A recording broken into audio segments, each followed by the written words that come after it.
Bismillahirrahmanirrahim. Assalamualaikum warahmatullahi wabarakatuh.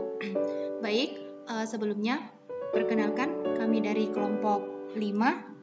Yang pertama yaitu atas nama Nur Anggreni Putri dan yang kedua yaitu atas nama BC Nur Aulia Syarif. Jadi, pada kesempatan kali ini kami akan membahas terkait dengan mekanika fluida, yaitu aliran pada saluran tertutup.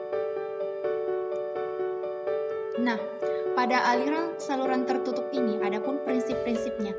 Yang pertama terkait dengan prinsip-prinsip aliran saluran tertutup.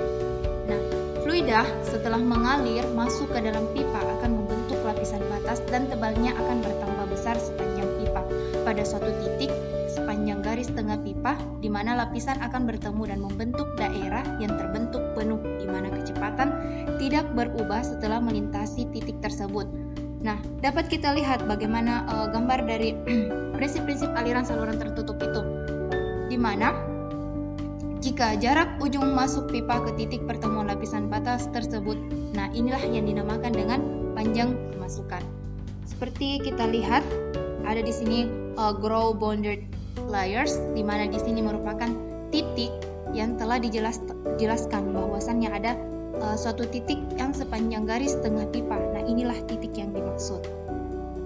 Nah, setelah titik di sepanjang garis tengah pipa tersebut, lapisan akan bertemu dan membentuk daerah yang terbentuk penuh, di mana kecepatannya tidak berubah.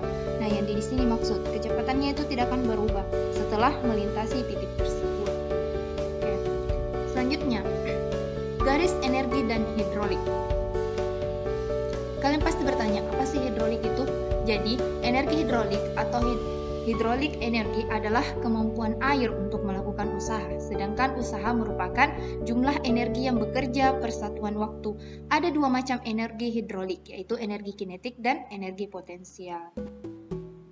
Nah, pada energi hidrolik ini telah jelaskan sebelumnya bahwasannya terbagi atas dua, yakni energi kinetik. Nah, energi kinetik ini adalah suatu energi akibat dari aliran air dalam pipa, sebagaimana formula atau dapat dirumuskan.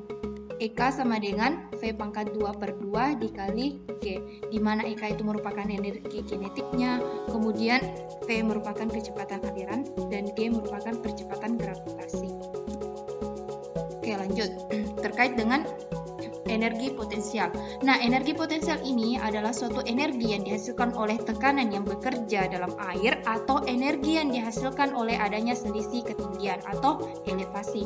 Nah, dapat kita lihat bagaimana dari energi potensial tersebut. Nah, di sini dijelaskan bahwasannya energi potensial terbagi atas dua, yaitu energi potensial tekanan yang dapat dirumuskan EP sama dengan P per W, di mana EP merupakan energi potensial tekanan dan P merupakan tekanan dan W itu merupakan berat volume air. Nah, adapun pembagian dari energi potensial yang kedua yaitu energi potensial berdasarkan ketinggian.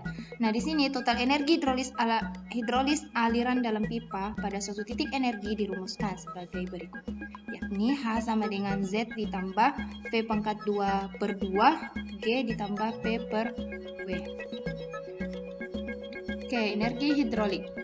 Nah, dapat kita lihat bagaimana antara garis energi dengan garis hidrolik. Dapat kita lihat bagaimana pada saluran aliran pipa tertutup.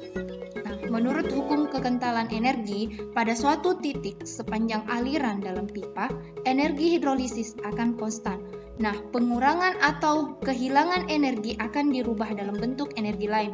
Sehingga untuk persamaan energi untuk titik pertama, nah yang di sini yang dimaksud titik pertama dan titik kedua sebagai berikut dengan persamaannya, di mana Z itu merupakan jarak vertikal dari pipa. Nah, ini yang dimaksud jarak vertikal dari pipa terhadap garis persamaan. Kemudian tekanan dalamnya. Nah, ini yang tekanan dalamnya.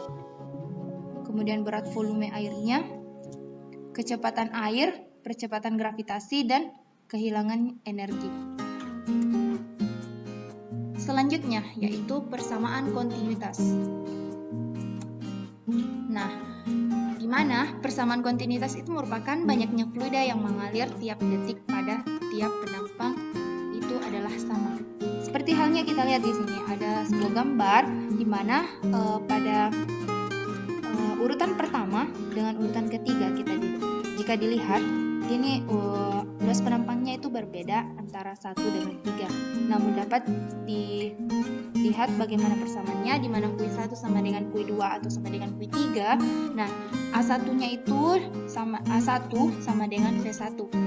A1 dan V1 itu merupakan nilai dari Q1. Sama halnya dengan Q2, dia nilainya itu A2 kali V2. Begitupun seterusnya dengan Q3, yaitu A3 kali V3. Nah, Q yang dimaksud di sini yaitu debit air. Nah, adapun aplikasi persamaan kontinuitas.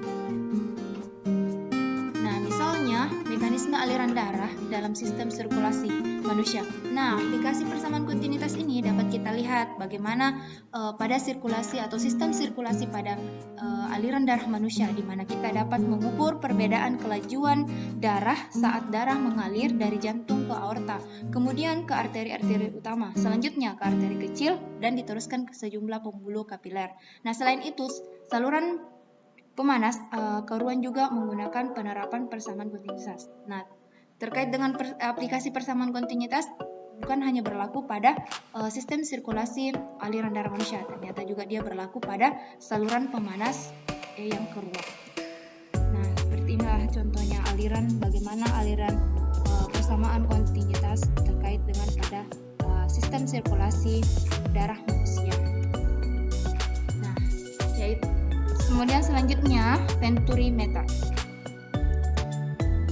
Venturimeter ini merupakan suatu alat yang digunakan untuk mengukur kelajuan aliran zat cair. Alat ini didesain berbentuk pipa yang mengalami penyempitan diameter berdasarkan ada tidaknya alat mengukur tekanan.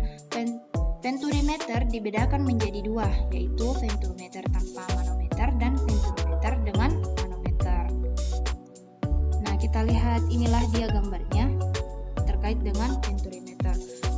Adapun persamaan antara kecepatan pertama dengan kecepatan kedua dapat kita lihat persamaannya, yaitu V1 sama dengan akar 2GH per dalam kurung luas penampang pertama per luas penampang kedua dikuadratkan kemudian dikurangi 1. Begitupun dengan kecepatan aliran kedua. Nah, di sini kita lihat dia berkebalikan, di mana V2 sama dengan akar 2GH per, nah satunya yang dikurang dengan luas penampang kedua dibagi luas penampang pertama dikuadratkan.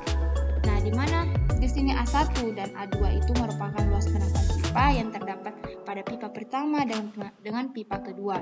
Kemudian di sini V1-nya dan V2-nya merupakan kecepatan penampang pipa pertama dan pipa kedua. Nah, di sini hal itu dikatakan perbedaan tinggi cairan pipa kecil di atas venturimeter, dan yang selanjutnya yaitu variabel G, di mana dia merupakan kecepatan gravitasi. Nah, mungkin itulah yang sempat kami sampaikan terkait dengan aliran saluran tertutup terkait dengan tugas mekanika fluida. Mungkin itu yang sempat kami sampaikan, lebih dan kurangnya mohon dimaafkan.